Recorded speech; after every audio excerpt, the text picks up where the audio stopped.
Hey y'all, Mike with Cardboard Kingdom. What if I told you that despite first chapter being reprinted, we are now down to one listing on TCGPlayer below $400? In addition to that, we have cards that are skyrocketing, doubling overnight, buyouts everywhere. Lot to talk about in the market today. Let's get into it. All right, guys, so it makes sense to start today's market talk with the first chapter booster box off the back of the Brazil announcement yesterday with the full English first chapter reprint, something we have not had in a very long time. Figured we would see a little bit of short-term sell-off or just kind of off the news of that announcement. However, if you go to TCGPlayer and you filter for listings without photos, the lowest on the market is $400. So no real significant slowdown here. Boxes even sold for $380 is high, or as high as $380 yesterday. So continuing to have a lot of volume here. I think at the end of the day, we need to see what's going to happen in terms of how much is allocated to Brazil in May and how much demand is there. It's been talked about that a lot of people in Brazil don't speak English and there's not going to be that much demand there. I err on the side of I doubt Ravensburger would have launched this in English if there was no demand. Only time will tell. So we need to see in May how significant of a stock they truly have and how much is coming to America, because there's a good chance that it doesn't really move the needle that much. I'm hopeful that it does bring it down in the short term so people have a chance to get in at a lower cost basis, because once again, this box was at about 220 essentially a year ago. We're now almost doubled that price in just 12 months. While appreciation is good and it's good to see people valuing the game, people do need to get their hands on the pieces. And while I think they're readily available, I think a small short-term price correction back down to the 300, 350 price range would not be that bad or that detrimental in terms of long-term value. So stay tuned. We'll see what happens in terms of the amount of quantity. But for now, first chapter continues to be on the rip.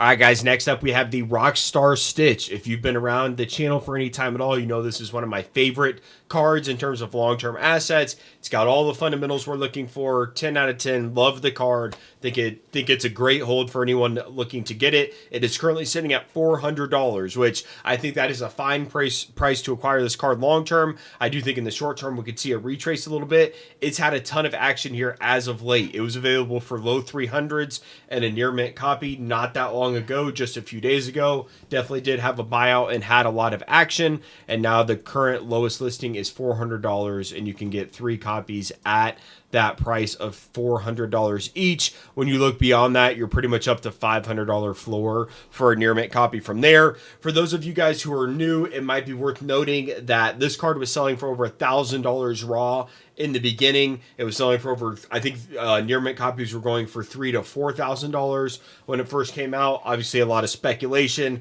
It was the first trophy card. It was the first enchanted card awarded. It's an iconic IP, iconic art, and iconic character, iconic artist. Like, it's got all the stuff going for it to make it a very good long-term collectible. And so people were speculating egregiously in the beginning, to be fair, but right now it's at $400. I would say $400 is a fine price, but once again, just know that it has had a lot of traction here as of recently. So if it is something that you pick up, it very well could go back down to mid 300s over the next coming days and weeks, depending on how much volume truly continues to come into the card. All right, guys, next up, my favorite card on today's presentation, the Tamatoa Happy as a Clam.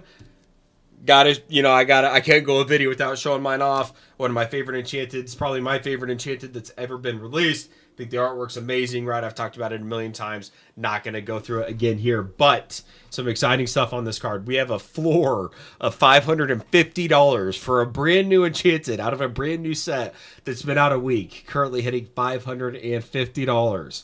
People are saying it's the new Elsa. Not really, but I just said it, so maybe. Only 3 listings on the market, $550 the floor, tons of sales volume. Even just today, there's like 9 or 10 copies that have been sold in the like $350 to $400 price range. So, look, I would not advise you to buy this card. I think this card is going to come down. A week from now, we're going to get big box release. More supply is going to hit the market. I would urge patience. With that being said, there is always the small chance that the demand for the game has outgrown the printing for the actual set, and we are starting to see some indications in the short term of minor showings of that. Nothing that I'm overreacting to, nothing that I'm worried about. Do not FOMO in. This card is coming down, but it is holding a lot of value because it's an awesome card. So once again, do not buy it at $550. If you want it, keep your eyes on it. Do not FOMO in. Time is your friend. We have kind of like very similar to like a sealed Pokemon kind of effect right now. Like, don't go buy Prismatic Evolutions. It's going to be available, whether that's 6 months now, a year from now, 24 months from now. Who knows how long the cycle is going to last. Same goes for the Tamatoa. It will be available at a cheaper price. Exercise patience. Unless you got to have it. Then look, I mean, hey, I'm not one to judge. Go get you one. It's worth it. Maybe not $550 though. Next up, we have to talk about Archazia's Island pre-orders a little bit on TCGPlayer. We're seeing some weird activity. I hinted at it earlier about where we might be seeing some sort of signs of demand just simply outweighing supply, even for big box retail release. I'm not ready to call it that yet, but I did want to at least make you guys aware, and the fact that our pre-sale prices are actually going up. And this is for a sealed case of Archazia's Island. Historically, these boxes are going to be the highest whenever they first go on pre-sale on TCGPlayer. People are going to buy them, and then it's as it gets closer and closer to release, it's going to bottom out essentially. And then once it's on the market, it's going to kind of level out, and it's going to continue just kind of slowly go down from there until it hits a point where there's not enough demand, goes back up, right? Simple economics there. Now, what's different about this is the fact that it's back up to almost $480 for a sealed case. And this is, once again, not even going to be shipped for a week from now, but you can see it was down around $450 pretty consistently, even below $450 in a lot of sales, and now it is back up to almost $480. So that speaks to the sheer demand for the set. I will say the expected value, the EV on this box is remaining very high at the moment. I think sitting around just over $121, and that's a little bit outdated. I expect it to actually go up a little bit tomorrow, or at least stay relatively flat. So EV still around $120, holding very strong, but the prices for the boxes is holding very strong as well. And so I think that could lead to some stronger single prices in the future. I think that I don't want to overreact to this. I think that we're going to see a trail off. I think the price is going to come down. I would not recommend paying $480 for this case. But even my LGS, who is historically very fairly priced, has raised their price for the pre-release date, and they are sold out of the cases up until that point, at least on the website. So starting to see some indications that we have not seen in the past in terms of whether that's a growth in demand, a shrinking of print run. You feel free to speculate on what you think that is. Overall, we are starting to see some more stabilized prices for Archazia's Island presale.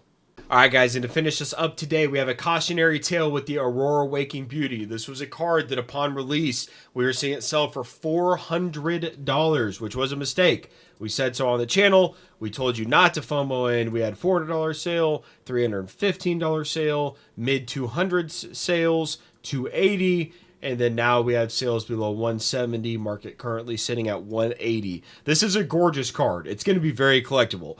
Iconic IP, amazing art. You can see kind of the kingdom in the background there behind her name. I have no qualms with this card as a collectible. It looks amazing.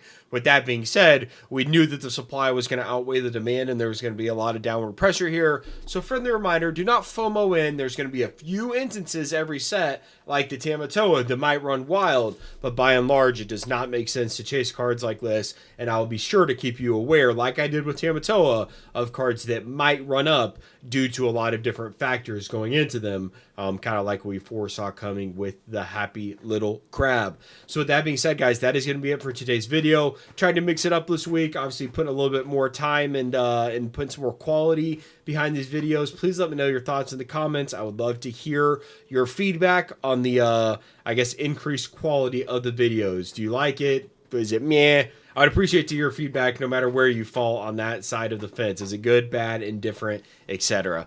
Thank you very much for watching, guys. I look forward to hearing from you soon. Bye.